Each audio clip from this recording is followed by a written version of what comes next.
Hello everyone, welcome back to Enclosures. Today we're going to be doing something a little bit different. Today I'm going to be talking about the 5 most common misconceptions in reptile keeping. So let's get into it. Now, for number 1, we're going to be talking about bearded dragons. Now, one of the most common misconceptions in reptile keeping is that bearded dragons are a great beginner pet. Now, it's not that they're difficult or anything. It's just when it comes to other reptiles, there are plenty of other easier options that don't require as much heat or husbandry. Now, that's not to say that bearded dragons are a horrible pet, because as you can see, I own a bearded dragon. But with all the other reptiles that I own, I've seen that bearded dragons are not a very good beginner pet. A lot of pet stores that you go to, they'll say that bearded dragons are a great beginner reptile. But there's a lot of things that you have to do for these guys that you don't have to do for other reptiles, such as it needs to be warm in their enclosure. They need to have a really high heat spot above 90 degrees. So that requires a heat lamp as well as a ceramic heater, and they also need UVB during the day. So even though it's not that difficult for their heating, it is going to require some heating. And these guys also are omnivores. That meaning that they eat greens as well as their insects. So these guys are going to eat about every day, and you're going to want to feed them a mixture of crickets, dubias, mealworms, as well as collard greens. That way they can get their greens in. Now, you can see this guy's acting pretty chill right now, but normally he's pretty aggressive. That's also just one thing that's common with the red leatherback bearded dragons, which is what he is. So, there's number 1. Bearded dragons do not make a great beginner pet, but they do make a great pet. Let's move on to number 2. Now coming in at number 2, crested geckos needing heat. So, there's a lot of pet stores that I've gone to and other collections that I've seen where people use heat mats and other sorts of heating emitters for their crested geckos. Now, not saying that this is a horrible thing, but crested geckos like to keep it between 70 and 80 degrees. Anything above 80 degrees could be detrimental to your crested gecko. So if you have a heat mat on the side that brings the temperature on that side to above 80 degrees, you may see that your crested gecko doesn't like going on that side because it's too hot. As you can see here, I don't have any heating on this tank. My crested gecko does fine, and the room that we're sitting in stays about 75 all the time. So he's doing perfect. Now, you can use heat if you are in a place where it does get a little bit cooler, but I would recommend not using a heat mat because the heat mats would have to be put on the side of the enclosure, and that would just cause for a odd gradient this way with heat. I would recommend using a nano heat bulb on the top if you do need to use heat. That way you get a nice gradient up and down. Now, let's move on to number 3.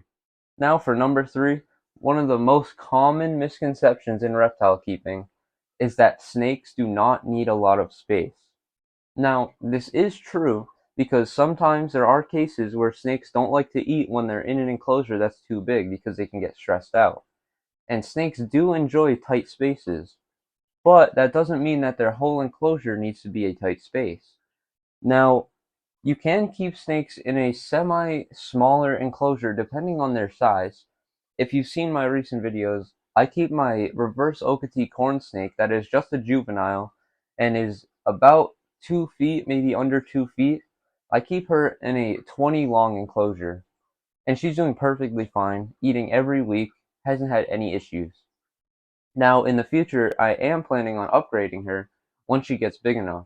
But you want to make sure that your snake's size, the length of your snake, needs to be either the same size or shorter than the length of your tank. Now, for my juvenile ball python, right now I'm keeping it in a 40 breeder. Normally, people would have a problem with keeping ball pythons in a 40 breeder, but this ball python is still a juvenile. It's about 2.5 feet. The enclosure is about 3, maybe 3.5 feet long, and The snake has been doing perfectly fine. I haven't had any issues with this snake. Um, it's just been living its life. So in the future, I am going to upgrade that snake as well, putting it in a 4 by 2 by 2 enclosure, but that will be way down in the future once it's big enough. I don't want to have too big of enclosures for two small animals because the space that I have doesn't really accommodate for that. You do want to make sure that the enclosure that your animal is in is big enough for it to thrive. You need your animal to be able to do all the things it would normally do: climb, drink, eat, hide, all of the above. Now, for number 4, we're going to be talking about prices of reptiles. Now, a lot of people seem to think that if you want to own a reptile, you have to spend hundreds to thousands of dollars just to get your first reptile. And that could not be farther from the truth. Now, this right here is just a very simple crested gecko, not really any crazy morphs, just a Harley Quinn partial pinstripe. And I got this guy at around $50-$60, which is very, very cheap. Now, if you want a reptile that has other colors and other morphs, that's when the prices are going to start going up. But when it comes to a base morph of almost 90% of reptiles, you are going to be able to find them for a very decent price, such as the crested geckos. Now, of course, there are. I just got peed on. Now, of course, there are going to be morphs that cost thousands of dollars. But if you want to get a reptile and you want to get into reptiles without having to spend that much, you can get yourself a base morph of either crested gecko, leopard gecko, or almost any reptile for around under $100. Now, people seem to think that the enclosures for the reptiles will also cost hundreds to thousands of dollars. Now, they are going to cost around 100, maybe a little over 100 if you want to have a nice setup, but it's not going to cost that much. Now, with these enclosures, the front opening exoterras, you can find these at your pet stores for around $100 just for the enclosure. Now, that's not a bad deal considering you get the full front opening terrarium experience. And it's a nice, this is a 12 by 12 by 20, and that's a nice size. But there are other cheaper options. Now, for most of my reptiles, I keep them in normal glass terrariums. Now, Petco normally has this sale around every other month where they will have a 50% off tank sale. Anytime they have those sales, I will pick up tanks that I think I will need for reptiles and keep them. That way, once I get a reptile, I have a place to put it. Now, if you want to have a front opening taller terrarium that doesn't cost the hundreds of dollars that these other ones may cost, there's an alternative route. There are these things that you can buy for glass terrariums that turns it into a front opening terrarium. Basically, it is a sheet of acrylic that has the front opening door as well as some slit holes for air to go in and out. All you have to do is take your glass aquarium and silicone the acrylic piece onto the front of it and stand it upright. And there, you'll have a cheaper way to get a front opening enclosure. Now, I'm going to be doing this soon on this wall right here.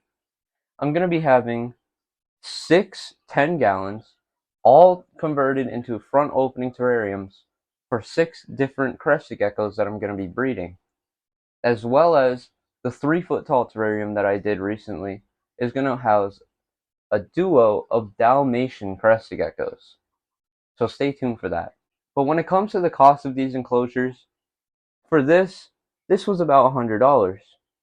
Now, for a single 10-gallon converted into a front opening terrarium, you can find the 10-gallon on sale for around $12. And then all you have to do is find the conversion kit, which is around $30. Now, as well as the silicone that you add, everything together is going to be less than $50 for each enclosure that you do if you're doing 10 gallons. Now, this size is about a 10-gallon enclosure, and I paid 100. So you could get 2 enclosures for the same size for the same price as this one, if you do the conversion kits. So there are cheaper alternative ways for you to keep your reptiles. And last but not least, we're going to be talking about people thinking that reptiles are easy to keep. A lot of people think that if you get a reptile, you just throw it in a tank and it just sits there and you don't have to do anything really. Feed it once in a while and there you go. Now, you could do that, but if you want your animal to be social and be able to be held, you want to be able to take your animal out at least once a week to get it used to you. With my crested gecko here, I take it out almost every day, and I've had it since it was a baby, which helps with acclimating it to humans. Now, if you do have an animal that doesn't like to be held, maybe a little bit feisty, you are still going to want to hold it. About once or twice a week, you should take that animal out and hold it and interact with it for about 10 to 15 minutes, making sure that you try to keep that reptile as happy as it can when it's out. Now, I house about 10 reptiles in my room right now, and each and every one of these reptiles I spend time with. I would not get a reptile if I was just going to let it sit there. Now, obviously, there are frogs and such like that where you can't touch them, such as my mourning geckos. You can't really hold them because of how small and how quick they are. But for most of the reptiles that I keep, I take them out at least once a week. I believe that this should also be done with animals that you're breeding as well. For this 2024 season, I'm going to be getting into leopard gecko breeding, and I have 4 leopard geckos, 1 male and 3 females. I take each one of these leopard geckos out at least once a week, that way they can socialize. I don't want a leopard gecko that is just scared of people and just sits in their tank, and the only reason why I own it is for breeding. Not only do I keep these reptiles as pets, I see them as family. And each reptile that I own, I form a connection with. And if you just buy a reptile and throw it in its tank and don't spend any time with it, you won't get that connection with your reptile.